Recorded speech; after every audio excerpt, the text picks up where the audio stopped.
I'm sorry. But I don't want to be an emperor. That's not my business. I don't want to rule or conquer anyone. I should like to help everyone if possible. Jew, Gentile, black man, white. We all want to help one another. Human beings are like that. We want to live by each other's happiness, not by each other's misery. We don't want to hate and despise one another. In this world, there's room for everyone, and the good earth is rich and can provide for everyone. The way of life can be free and beautiful, but we have lost the way. Greed has poisoned men's souls, has barricaded the world with hate, has goose-stepped us into misery and bloodshed. We have developed speed, but we have shut ourselves in. Machinery that gives abundance has left us in want. Our knowledge has made us cynical, our cleverness hard and unkind. We think too much and feel too little. More than machinery, we need humanity. More than cleverness, we need kindness and gentleness. Without these qualities, life will be violent, and all will be lost. The aeroplane and the radio have brought us closer together. The very nature of these inventions cries out for the goodness in men, cries out for universal brotherhood, for the unity of us all. Even now, my voice is reaching millions throughout the world. Millions of despairing men, women, and little children. Victims of a system that makes men torture and imprison innocent people. To those who can hear me, I say, do not despair. The misery that is now upon us is but the passing of greed, the bitterness of men who fear the way of human progress. The hate of men will pass, and dictators die, and the power they took from the people will return to the people. And so long as men die, liberty will never perish. Soldiers, don't give yourselves to brutes. Men who despise you, enslave you, who regiment your lives, tell you what to do, what to think, and what to feel, who drill you, diet you, treat you like cattle, use you as cannon fodder. Don't give yourselves to these unnatural men, machine men with machine minds and machine hearts. You are not machines, you are not cattle, you are men. You have the love of humanity in your hearts. You don't hate, only the unloved hate, the unloved and the unnatural. Soldiers, don't fight for slavery, fight for liberty. In the 17th chapter of St. Luke it is written, the kingdom of God is within man, not one man nor a group of men, but in all men, in you. You, the people, have the power to create machines, the power to create happiness. You, the people, have the power to make this life free and beautiful, to make this life a wonderful adventure. Then in the name of democracy, let us use that power. Let us all unite. Let us fight for a new world, a decent world, that will give men a chance to work, that will give youth a future and old age a security.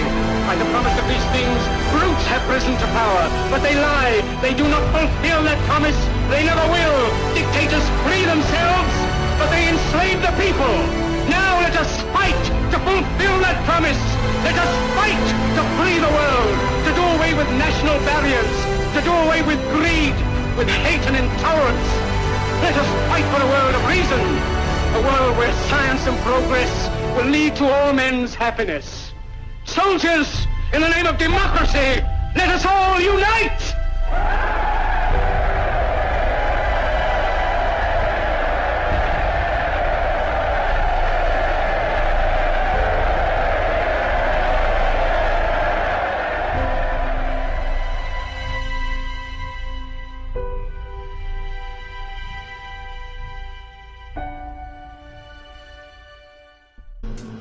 Hello, Kubrick Lover 1972 here. Of course, you know me as Brian, or Cubes, or Kubrixian, or Cube 72. But anyways, so I did a sister video to this just before this, and I still gotta work on other elements of that video. I've got to, I'm going to put some of my music, while the video is playing, and maybe some pictures, and so just to get things out of the way, I'm wearing my red and white and blue Liberty overalls because it's July 2nd today, but it'll be July 4th on Saturday. Today's Thursday, and it's 10:35 or 10:30 in the evening Eastern time when I'm recording this. So. And the blue hair, I just wanted to dye my hair blue. This is the third time I've dyed my hair. I dyed green the first time, blue the second, and this is the third time blue. I think it takes about a year to get out of your hair, the blue hair. But I'm digressing. Anyways, in the other video, I was talking about Criterion videos. The Criterion's a label that I love. I've bought many of their releases over the years. I have other labels too. Maybe I'll do some of those. I was thinking just before I started this video, because like there's a Vinegar Syndrome sale happening right now. So I wonder if I should do a Vinegar Syndrome recommendations video. I'm not sure. I'll have to mull that over. Because that one's currently taking place, and maybe that only takes place over 7 days. Who knows about that one? And there was a Severance sale happening, another label. But I think they do things like, them and Vinegar Syndrome do things like close their website down for a few days or a week or so before they start a sale. So Severance ended the sale recently, so maybe I'll wait another time for that one, but who knows. Anyways, this is Criterion's. Yeah, they release some really great cinema from all over the world, lots of different lifestyles and cultures, and but so anyways, in the past I've recommended directors and films that everybody probably has heard of, Seventh Samurai, Seventh Seal, Seventh Samurai by Kurosawa, Seventh Seal by Ingmar Bergman, Fellini's La Dolce Vita, 8.5, things like that, like Antonioni's La Ventura. Everybody knows those. But in recent times, I've tried to do some what are called lesser known Criterion titles, ones that you might not have heard of that are really good.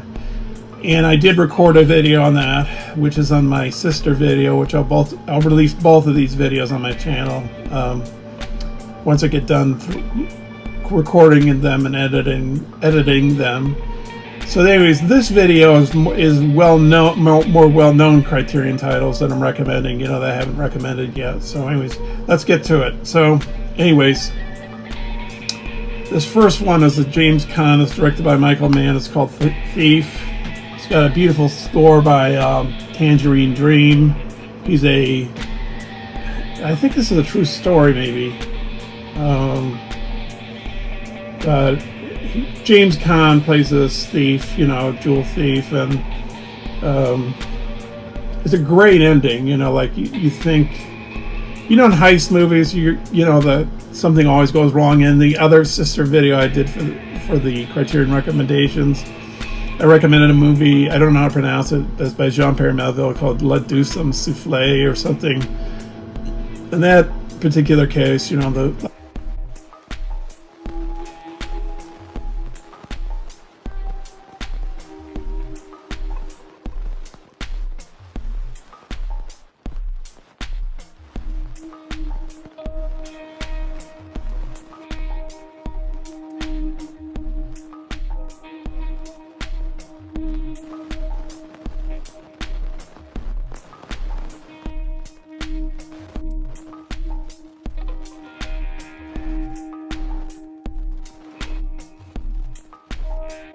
people and stuff like that. I thought naturally the next. This is directed by Peter Bogdanovich. He passed away maybe a few years ago in his 80s. Targets, I think, was his first film. I have Targets with Boris Karloff. Haven't watched. I hear it's good, but maybe this was his second film or something. But this was a really good movie with father and daughter team of. Ryan O'Neal, he was in Barry Lyndon, one of my favorite Kubrick films, and there's a Kubrick box set coming out at the end of the year by Criterion, so maybe I'll do a review of that when the time comes. And then you have his daughter, Tatum O'Neal. I think at the time she was the youngest person to ever win an Oscar, but I think she's been surpassed by. I think in the Piano, another great. I could have recommended that. I haven't watched my Criterion of the Piano, but I have seen it and I like it. It's by Jane Campion, the director. And then it stars Holly Hunter and what's his name?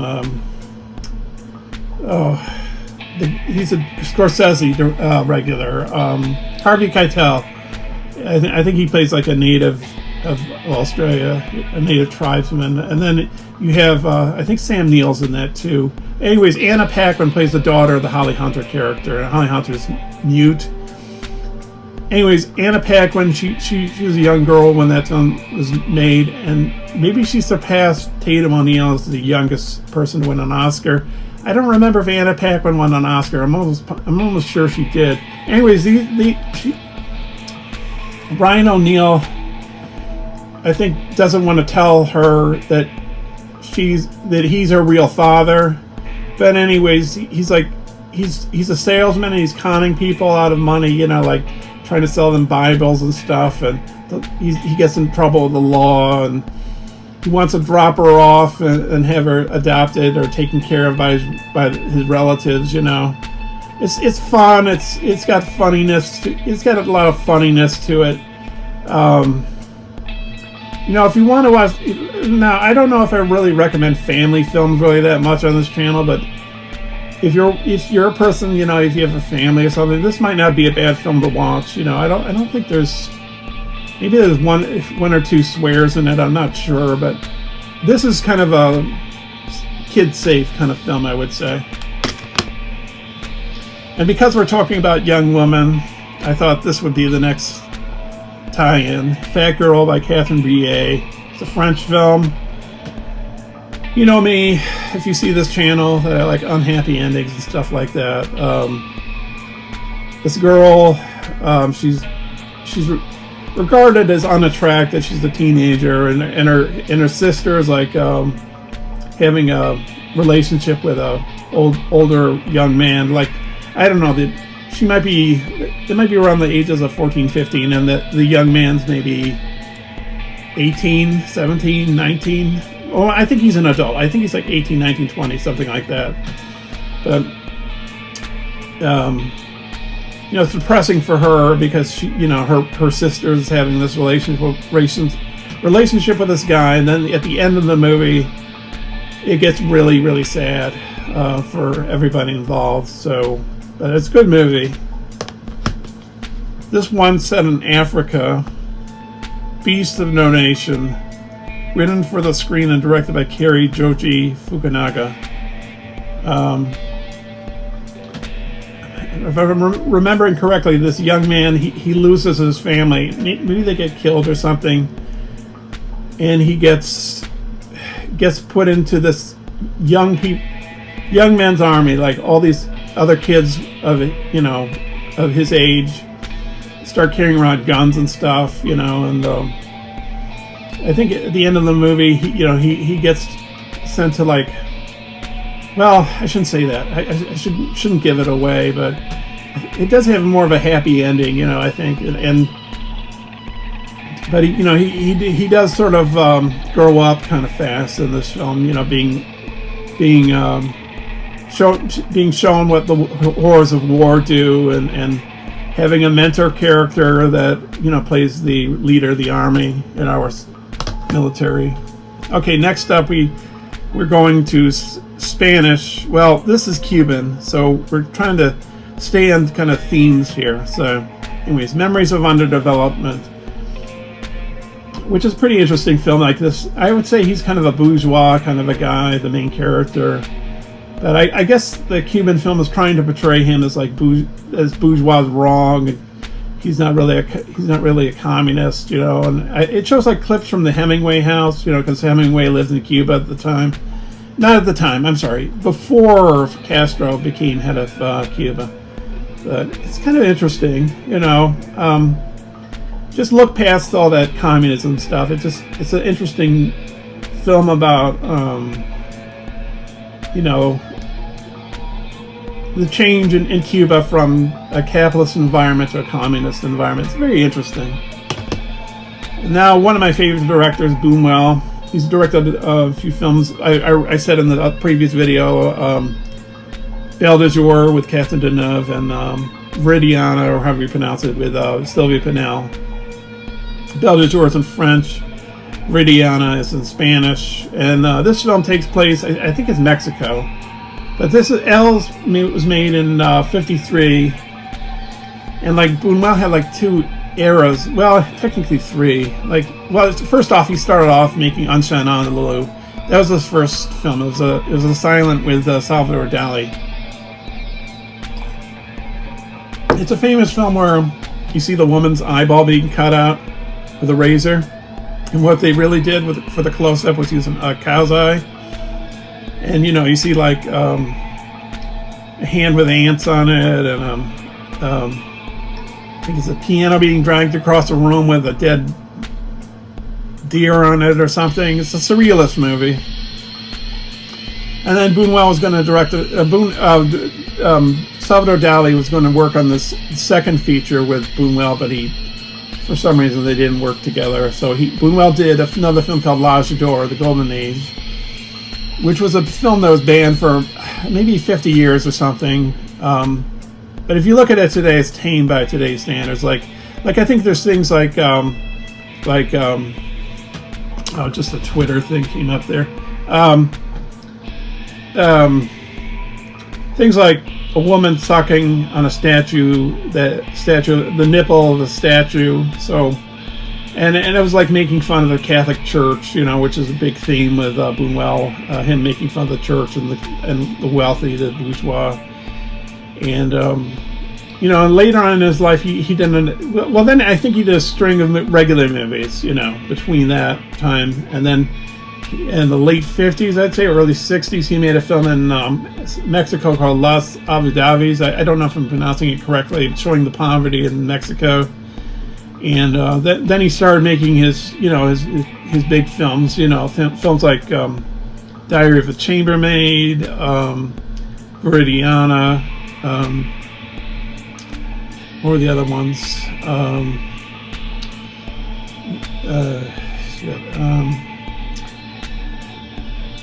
I should remember that. Oh, he made. Oh yeah, Belle de Jour, Milky Way, Tristan.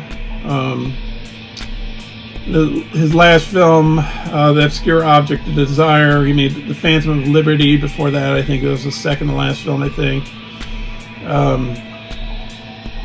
I'm forgetting something. Exterminating Angel.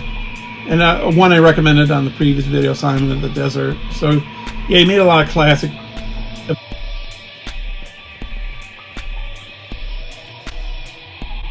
David Lynch, I think, was influenced by Buñuel. So, but anyways, Elle is different because it's more of a narrative film. This basically, it's about this man. He's obsessed with this woman. Kind of paranoid. And while he's married to her, he thinks that other men are encroaching upon his woman, like they're flirting with his woman, and he gets paranoid. Gets one guy thrown out of a hotel. I think he gets one guy fired. So yeah, and the ending is pretty cool. It's got the surrealist touches that Buñuel puts so well in his movie. So I recommend this. It's kind of in a way, it's it's sort of a lesser known Buñuel film, but it's a more recent release. And like I recommended in the previous video, I recommend some Fassbinder movies. This is a mini-series he did. It's only science fiction film called World on the Wire. It's based on the book Simulacrum 13 or Simulacrum something. With dashes of Stanley Kubrick, Kurt Vonnegut, and Philip K. Dick. So it's got this. It's basically. It's sort of the Matrix before there was a Matrix kind of a thing. I think I might have recommended this movie before in a previous video. But anyways, so it's whether or not like people disappear in the movie and realizing maybe this is not truly reality. So it's a very interesting movie, and it's got, like most Fassbinder films, it's got an unhappy ending. There's only one film that has a happy ending that I recommended the other one, which was 8 Hours Don't Make a Day. And that was only because the producers, if he wanted to get more money for the film, he had to end it that way. So, okay, so in a science fiction vein, we're still going. So we're going with David Cronenberg. He did a lot of body horror movies. This is Videodrome.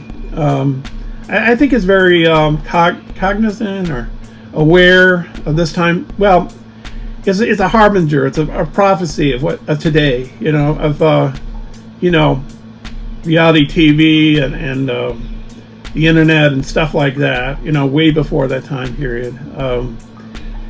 You know, the medium is a massage, Marshall McLuhan kind of stuff. You know, like what's reality? So yeah, it's a good movie. Debbie Harry and James Woods. James Woods the main character, so really good movie. And there's another another Cronenberg, also in the science fiction vein. These are my two favorite Cronenbergs, by the way. This is the other one. Scanners. These guys, they were born scientifically. They had problems growing up because they can like make things move in their minds or turn things on fire with their minds, sort of like a Firestarter in a way. It was by Stephen King, sort of a thing. So like a guy's head blows up in this film, and at the ending is great. There's a scene where the protagonist is at a phone booth, and he's sort of like putting his energy through the phone wires, and it like sets a building on fire. So it's fun, you know. I like this movie. It's got Michael Ironside in it, who's the villain.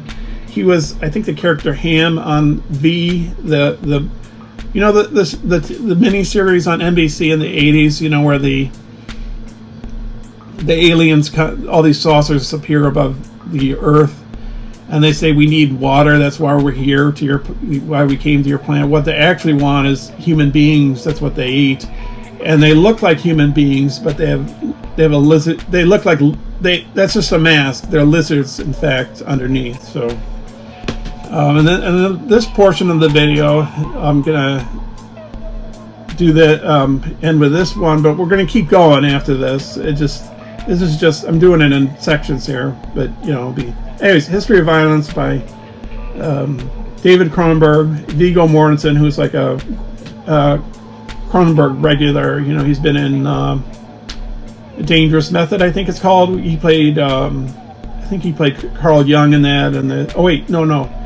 he played Freud in that. Freud and Jung, and you had who's the other character? I don't know her name, but I mean the actress is what's her name from Pride and Prejudice. She's in Pirates of the Caribbean. What's her name? I can't remember. Maybe I'll put the name here, so I'm not killing time here. I wish I could remember her name. Oh well, I can't remember. So let's move on to the next part. Okay, so now we move on to a Hungarian director. He only made a few films. I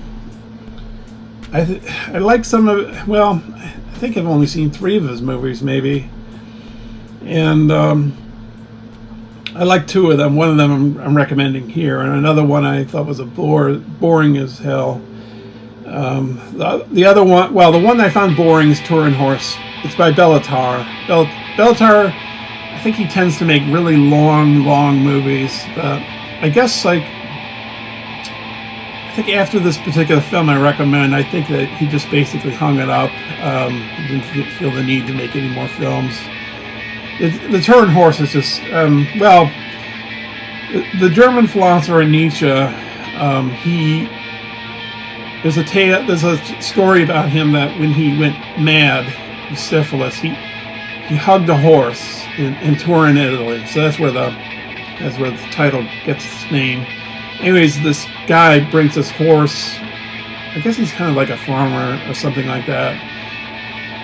So he takes the horse out of the barn, moves it around this a well, and then he eats potatoes with his daughter. And that's just all the film is. It's boring as hell. But then he made another film, that probably maybe some people will find boring too, but I like Satan and Tango. It sort of has that Matrix kind of feel to it, because the camera will revolve around characters in a 360 degrees, like bullet time with the Matrix. and the characters will be still. I don't think they use any special tricks like computers to do that. I think they just had the actors stay still. But like, there's a dance scene in Satan Tango, and it's probably not for everybody. The film is like Satan Tango is like, well, Turner Horse is like 3.5 hours, I think. Satan Tango somewhere in the neighborhood of 8 hours long. So anyways, there's this dance scene, half hour, one angle, the other half hour, the other angle. So that's the kind of filmmaker we're talking about here. I think it's part of a movement called slow cinema.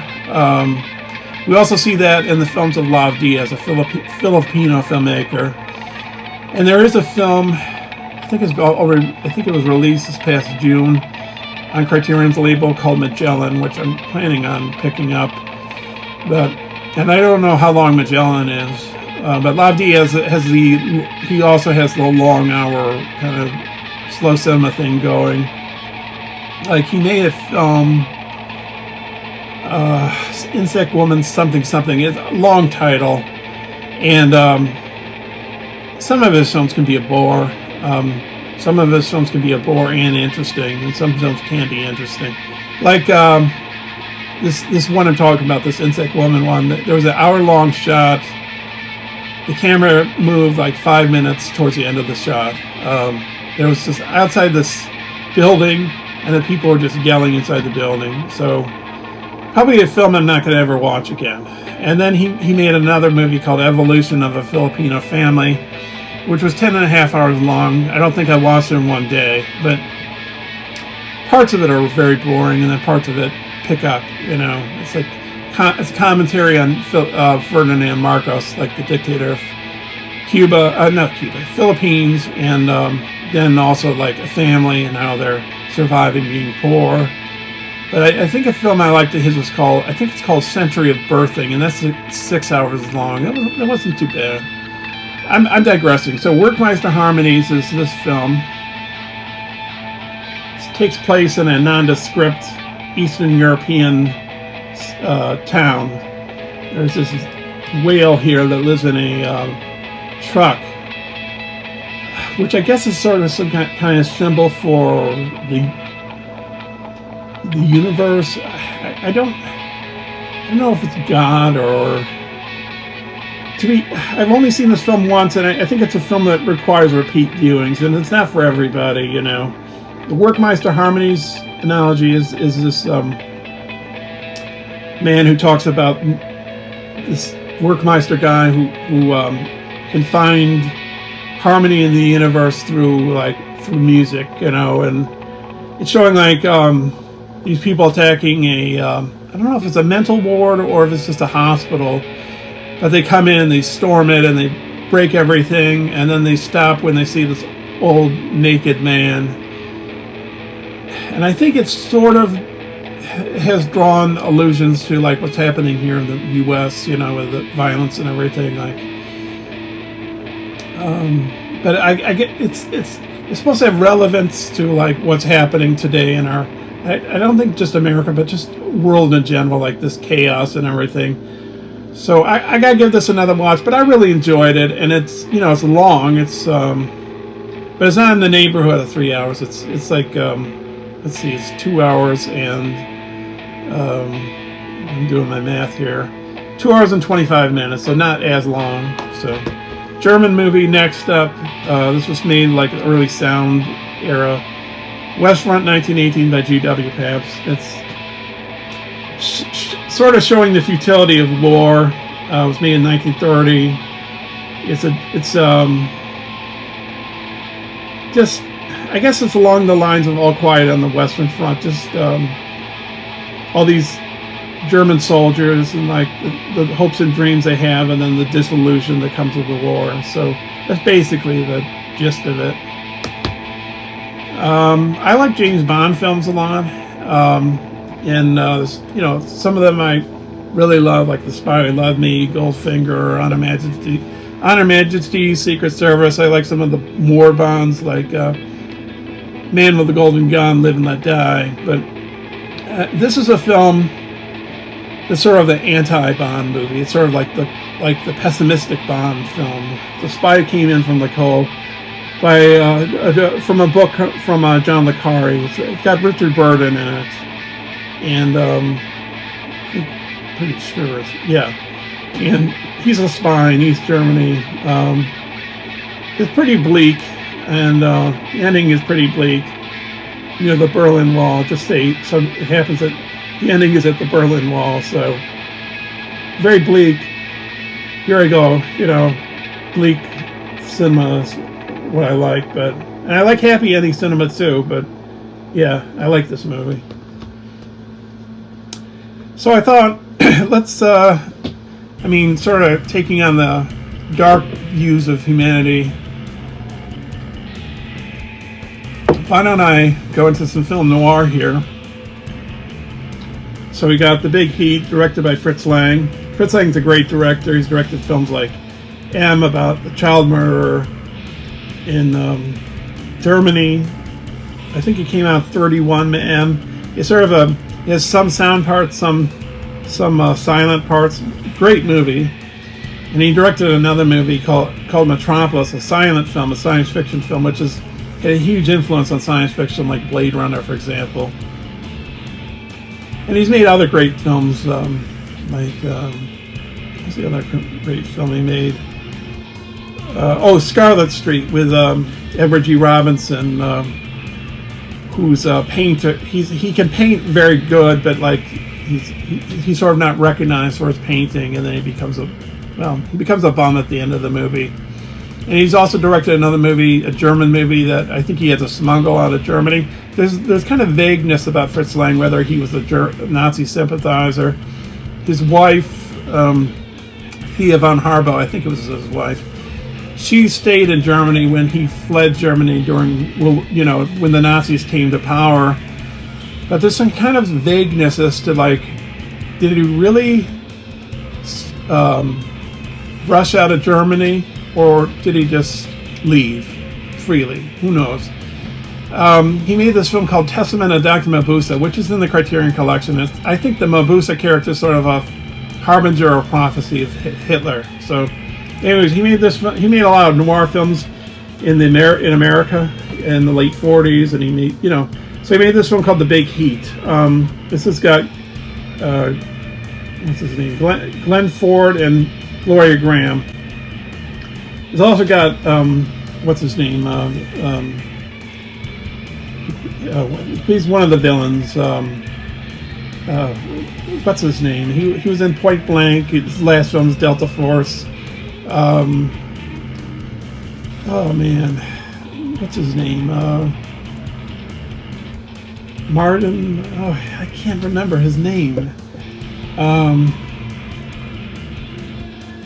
I'm gonna have to just put it up here because he plays a great villain, though.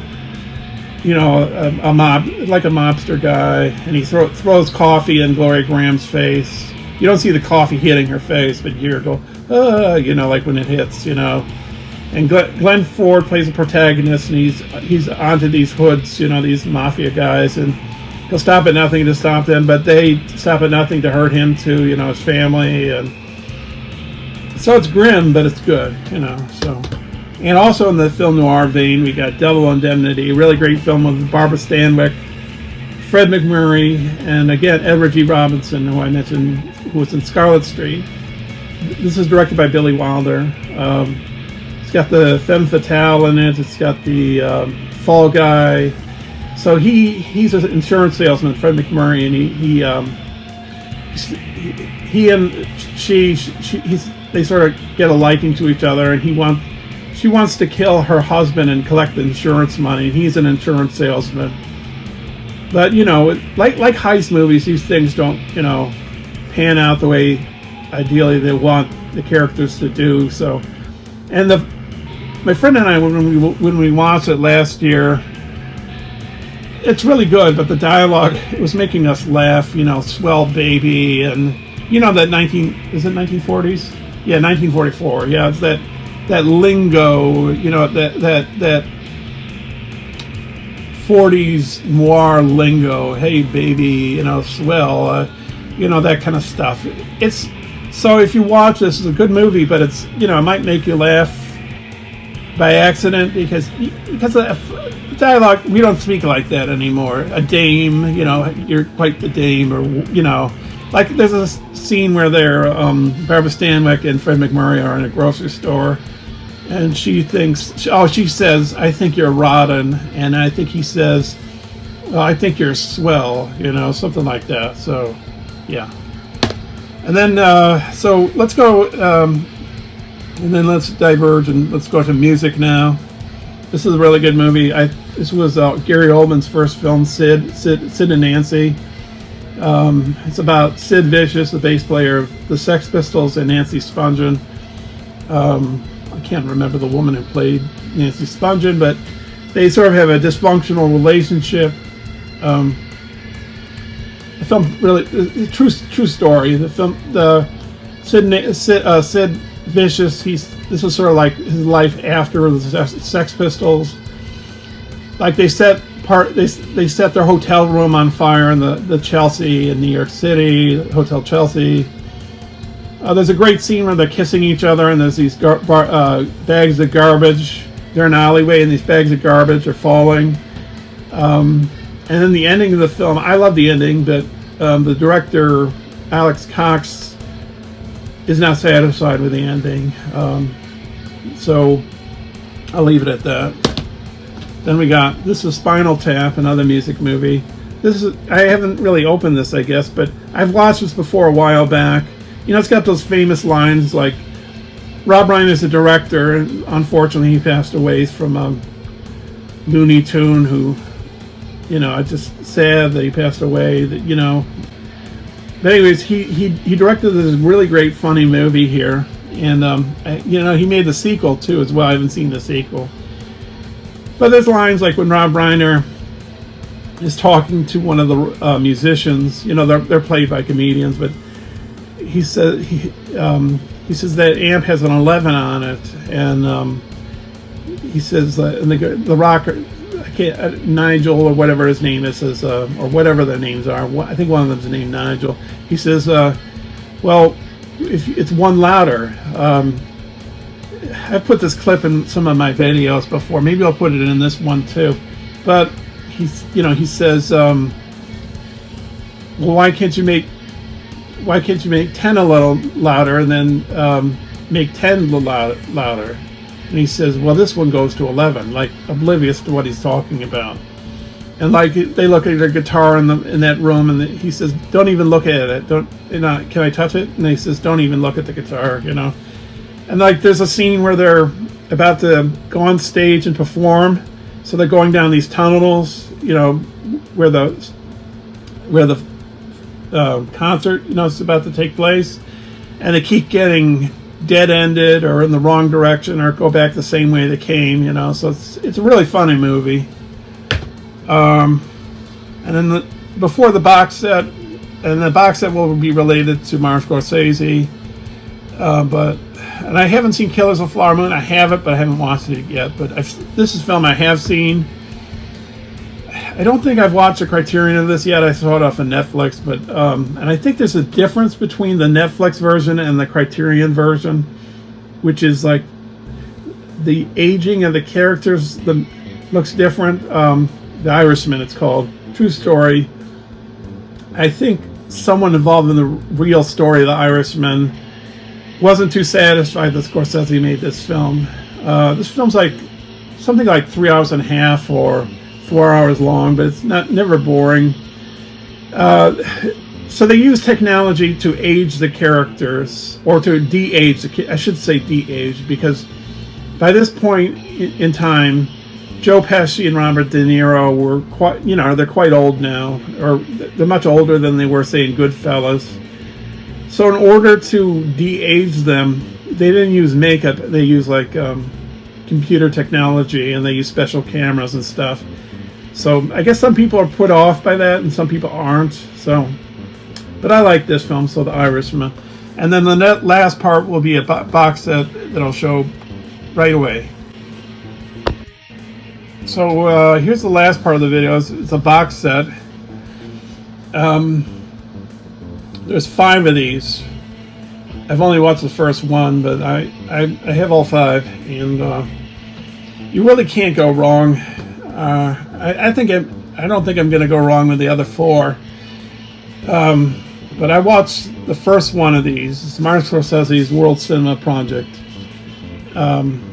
He's got 6 films here. 2, 3, and 4 have 6 films as well, and Volume 5 has 4. But the Volume 5 has longer films, I think, so that's why there are 4 films in that particular box set. These are all good films. The only one I liked least was Reeds, which is like about this. I think they're Moroccan. It's a Moroccan band, Moroccan music band. Wasn't bad though. And then he has other movies here featured here, like Tuki Buki, film from Senegal from a director, Jibril Diop Membadi. I'm probably butchering that. And in my other video, I mentioned a film called Killer of Sheep, and the main character in that film, the protagonist, he kills sheep. So like, I have a friend and he doesn't like animal cruelty, so Tuki Buki has a slaughterhouse in it. You know what? I think I might recommend. No, I don't think I recommended this on a video because I don't think I had watched it by that point. Anyways, Tuki Buki, a young man in Senegal, and his girlfriend are planning to go to France and, live a great life, but I think it has an unhappy ending. And then we have got a river called Titus, which is it says India, Bangladesh, but it's in that area, and it has a tragic ending to it, but sort of a beautiful, poetic, tragic ending. Trying to remember exactly how it goes, but like it's a romance, and but the land the waters become all dry, and it becomes just a barren land, and but it's good. Then you got Dry Summer, which from Turkey. Oh yeah, Dry Summer's 2 brothers. They have access to water. And one of them is sympathetic to the townspeople. He wants to share the water with them. The other brother doesn't. And the other brother, because the townspeople are trying to access the water, he kills one of the townspeople. But the other brother takes the rap, and the other brother is engaged. And the other brother goes to jail for his brother. And I think there's a happy ending at the ending of the film, but it's good movies from Turkey. And then you got Trances from Morocco. I'm trying to remember that one. Well, let's go to the other one while I'm trying to remember that one. A Housemaid is from South Korea. It's this music teacher, this kind of conservative music teacher with a family. He gets involved with a relationship with one of his students, and things sort of go south. He gets her pregnant, and so yeah, it's an interesting film. Let me just end this up with Trances. I'm trying to recall this. Oh yes, wait a minute, Trances. I'm mixing them up. Trances is a Moroccan one with the music band. That's the one. Okay, so Reeds is from Mexico. Reeds is about these people that they like do the labor, and the rich man takes like almost all the profit, and they don't like that, but it ends up with a pretty unhappy ending. But I think it's good. So with these Scorsese box sets, and I know I haven't watched the other ones yet, but they look quite good, and I think he makes really good choices. And I don't always agree with everything Scorsese likes, because like there's a film called Peeping Tom. His editor, Thelma Schoonmaker, who he's worked with on countless, lots of films together. Her husband was a man named Michael Powell, and he did films with another guy called Emmerich Pressburger. So they did films like The Red Shoes, The Tales of Hoffman, The Life and Death of Colonel Blimp, Black Narcissus.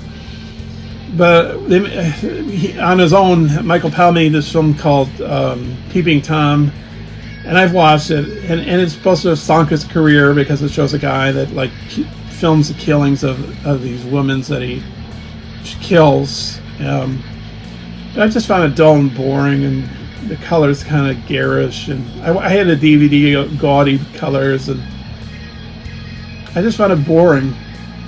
And another film that Scorsese likes a lot is a film by Jean Renoir, and I'm not a fan of Jean Renoir. He's a French film director, or was. He made a film called The River, which is set in India with like a, I think they're an English family living in India. It's boring.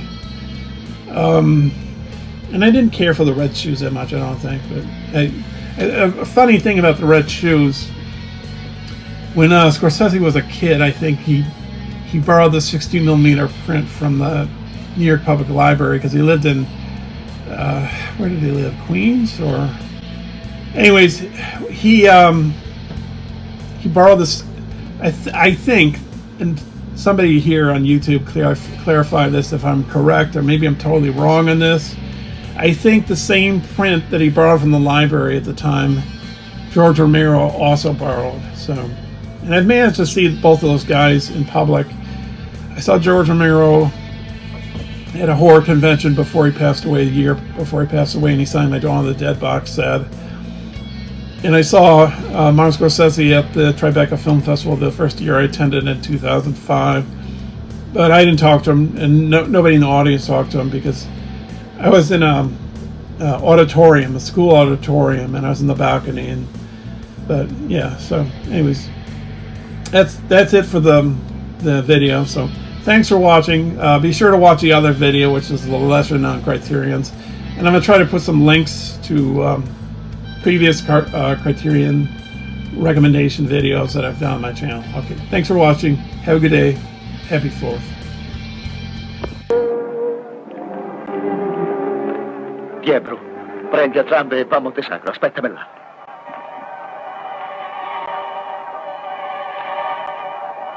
Ma che sta a fare? Muoviti!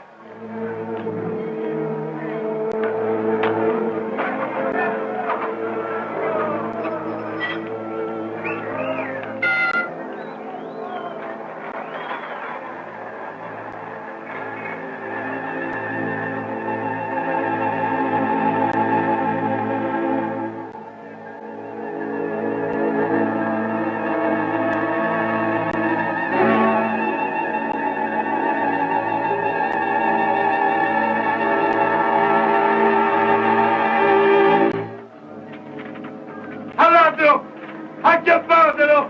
¡Abratelo! ¡Non è vero che non